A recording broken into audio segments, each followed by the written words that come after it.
Там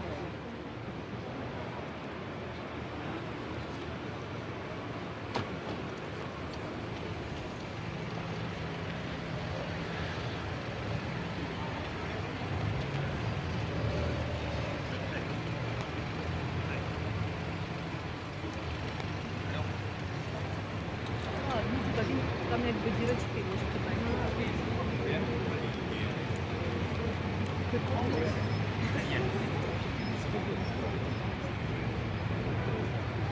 Ну, вона теж витримає.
Просто посидіть його повідомлення не прочитані, ще ті возьму отримати.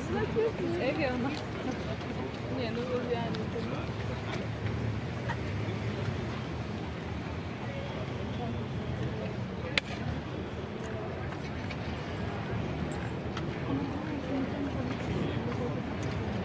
Іспанці кричали, а?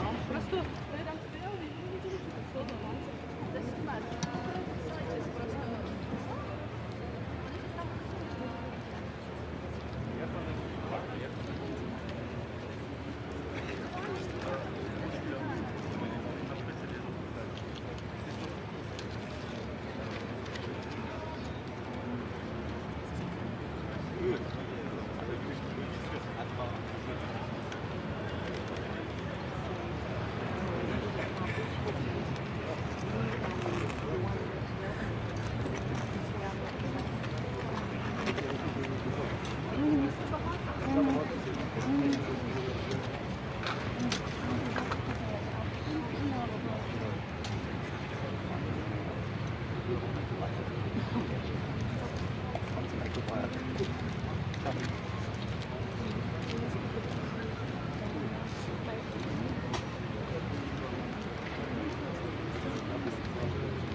Affirmatif.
Quitte la liste.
There are moments in the life of a nation when change happens gradually, almost imperceptibly. And then there are those moments 10 years later, we look back and suddenly realize that an entire country has changed direction. I believe the last decade has been one of those moments for France. For generations, France has been admired around the world for its culture, its literature, its scientific achievements, its creativity, its art of living, and of course for teaching all of humanity that a meal could be a 3-hour intellectual exercise. But there was also a persistent stereotype. France was often perceived as a country that came up with brilliant ideas and then watched others turn them into global businesses. Then something remarkable happened. A new generation emerged, generation of founders, builders, dreamers, and risk takers.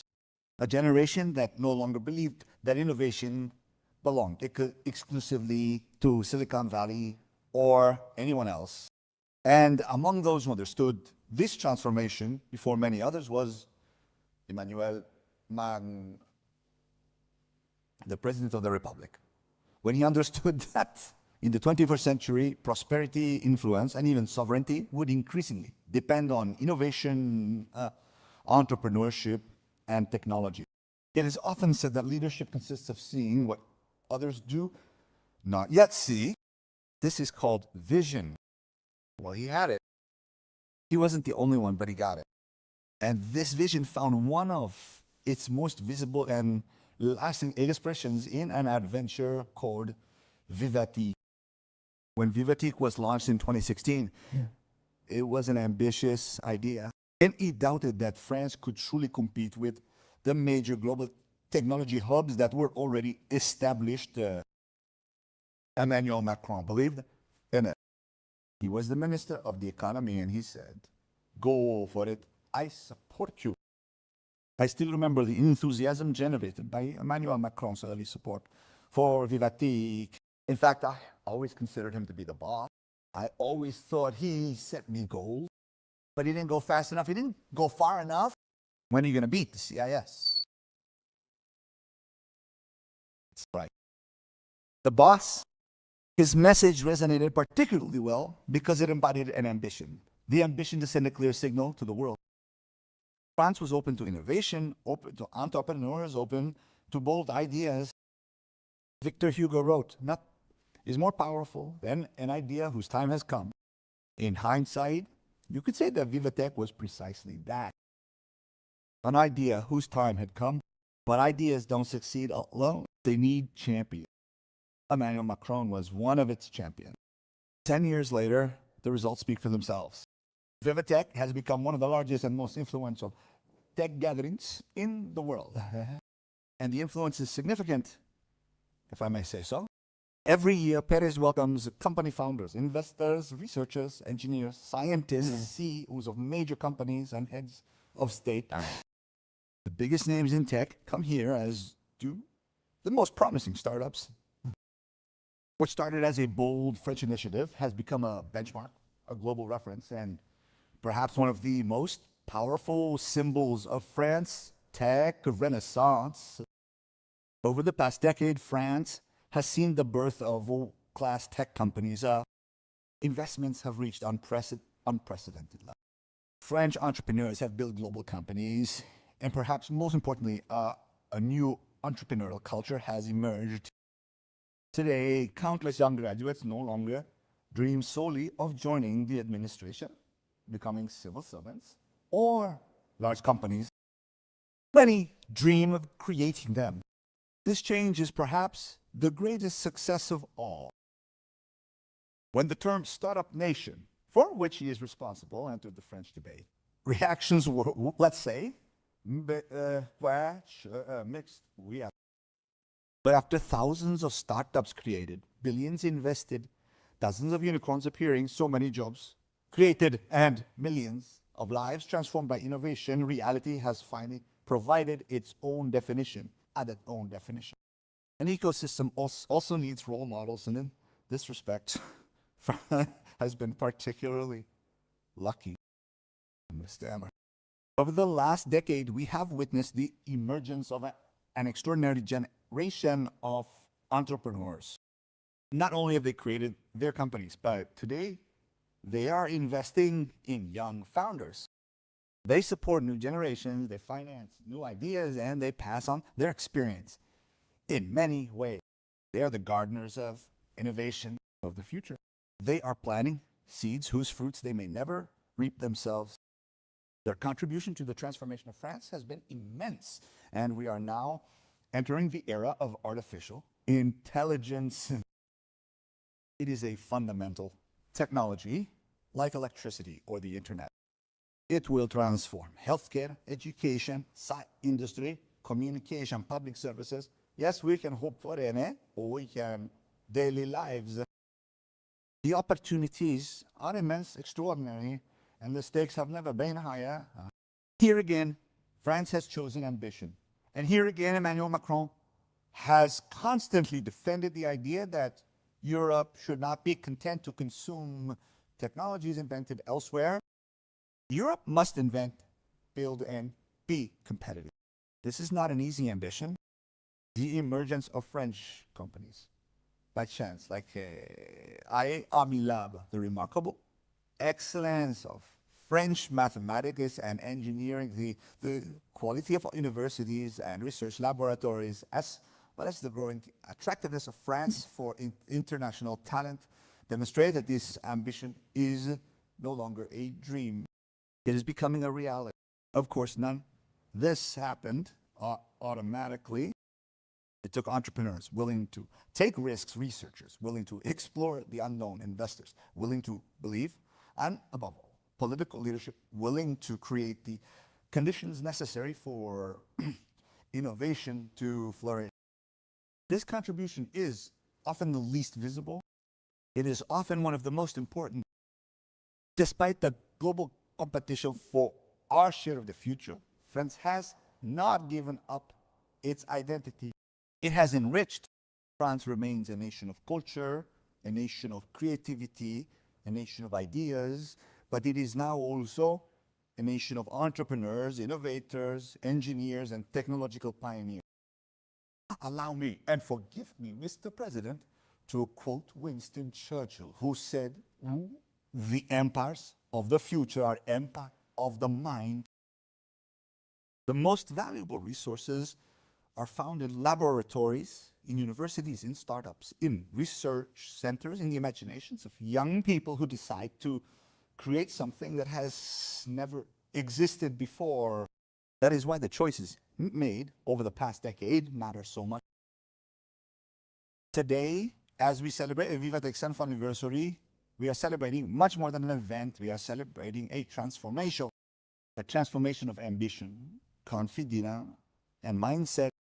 We are celebrating the entrepreneurs who dared, the investors who believed, and the countless talented women and men who have helped make France one of the world's leading technology ecosystems.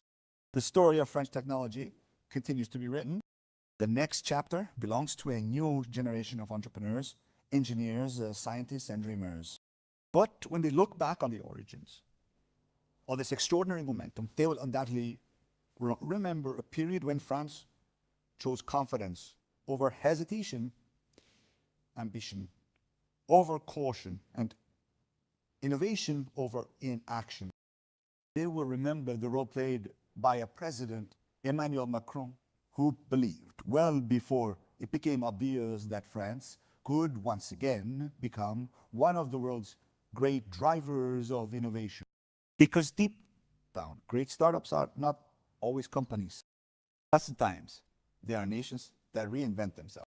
And over the past decade, France has done precisely that. Thank you, Mr. President, for welcoming us.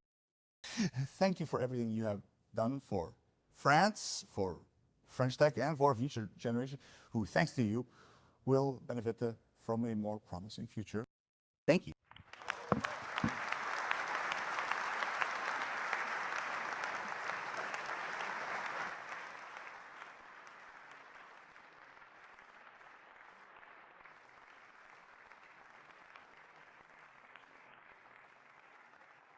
Pushkin could not have written that.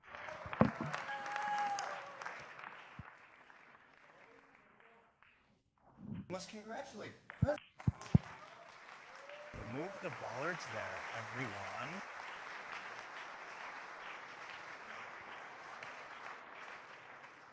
You are very crowded. Remove those things there and come closer together. It's weird, this thing that I see all packed in, and it's hot. And it seems that it's even hotter outside. Like that. So after that, we'll be able to open it and you can go into the garden. Maurice said it all, basically. He said a lot of good things, but that's not why you're here. Well, what? No. First of all, Mr. Vice Chairman of the committee, ladies and gentlemen, minister, ladies and gentlemen, parliamentarians. Parliamentarians, elected officials, and the Director General of the BPI. Dear Maurice, dear friends, I'm very happy to have you here.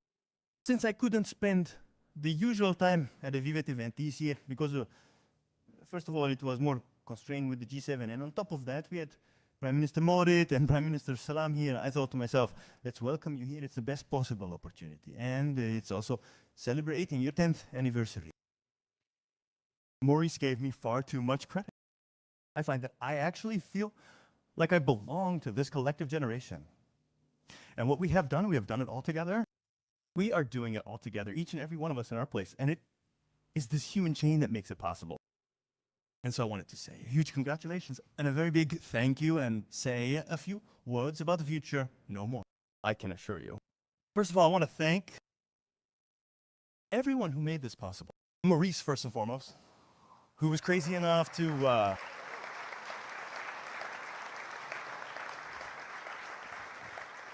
and then all the VivaTech teams, because they're all the teams that work around Maurice.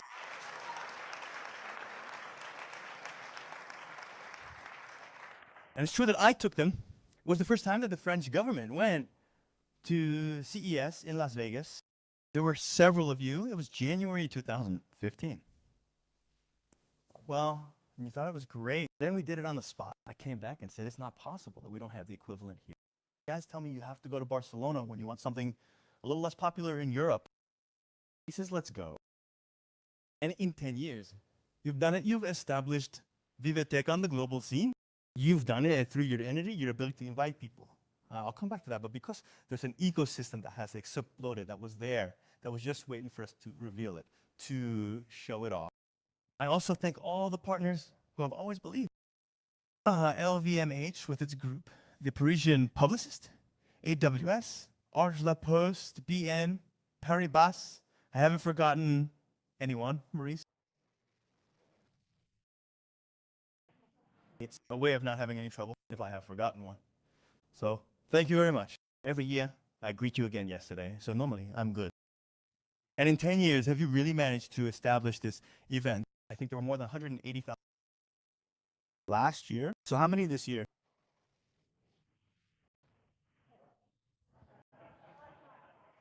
15,000 startups, more than 170 countries in 10 years. It has become the biggest event. And I am very happy that this year we had our German friends as special guests. I salute the companies that are here tonight. And we did indeed have Germany as our guest of honor after several countries in recent years, but this European focus is slow. And basically, as we saw, we had Germany as our guest of. Oberat Innovates was there with hundreds of our friends and our Indian startups, and the entire world gathered with many ministers who came one after the other. Behind VivaTech, it is the success of the French ecosystem that I want to celebrate with this 10th anniversary. And indeed, these are the talents, the women and men, the researchers, the entrepreneurs, all your teams who are big and who have been there for a long time. Because we have this capacity, we have trained talents for a long time in France. Once a story. I have often said that entrepreneur is a French word, despite what Anglo-Saxons may think. And during this decade, well, you have exploded. The figures are there to prove it. More than 18,000 startups, 4,500, more than 500,000 direct jobs. We are at 36 unicorns. I think we are even behind in terms of figures, with 33 born in the last 8 years. And unicorns are even more relevant because you want to go much further and the figures are much higher. It's behind talents, many of whom have returned from the United States or elsewhere. These are our startups that have raised 19 billion euros, and between 2021 and 2025, 48 billion. By 2025, it alone, over 7 billion. This is the new French tech Next Fortil 120 promotion, which is worth more than 11 billion euros in revenue. And it is Mistralas, Amilabs, Pascal Kobli, Alice Akotoli, Balan, Wondercraft, Pharmatan, Command, etc., etc. These are data centers. These are projects. It is a force that has become unstoppable. And I could go on for a very long time. So I've prepared a very, very strong and detailed speech for me, but Maurice has already said a lot. And basically, I just wanted to go back over a few things and talk to you about the future, because now I have just told you about everything we have done in 10 years that was already there. And the accumulated experience that you are passing on to the younger generation. But where are we now? Where is the battle? Let's look at the life of a nation as well as the life of an entrepreneur. Everything has to be continued, or rather, everything has to be redone. We are strong, much stronger than we were 10 years ago. Much stronger. We are much stronger than even we ourselves realize. That's what strikes me. Every time I speak to journalists, when I speak in the country, we have extraordinary strength.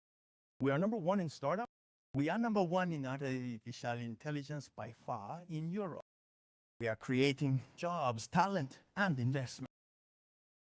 But we can clearly see that there are still too many people who have doubts. There is uncertainty, and at the same time, the world is accelerating, and we can see it on the quantum astronomy. So I just have a few very simple messages to pass on to you. I have 4 or 5 priorities for the coming months for me, but for all of us in the coming years.